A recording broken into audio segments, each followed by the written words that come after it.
My name is Katelyn. I am 22 years old, and for 6 years of my life, I struggled with depression, suicidal thoughts, and a cutting addiction.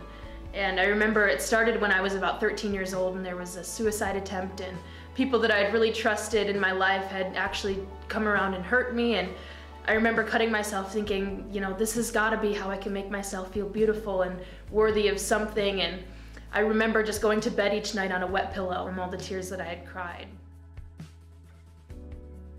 And I remember the first time I came to a cell, and truthfully, the revelation of the cell took about 7 months to really set in. There wasn't any moment where it really clicked. But as I continued to come and get plugged in, I got to catch the heart of the pastors, and I got to learn how to trust leaders in my life again, and just trust people in general to see more of me than I had ever let anybody else really see before. So as I began to really dive into the cell and really become a part of the vision, I began to get connected with my leaders, and all the things that I was dealing with started coming up in a good way, because now instead of me suffering alone, I could deal with them.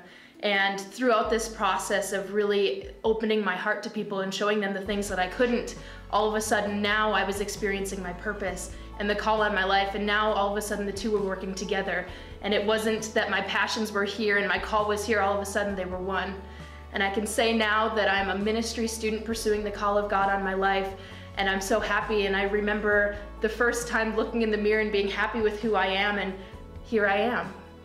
God is no respecter of persons, and so if God can do this for me, then I know He can do it for you. And if you're having a hard time finding the faith, then latch on to mine, because Katelyn now gets to go to bed on a dry pillow, and it's because of what God has done. So if you're struggling in any of these areas, please believe that God is big enough.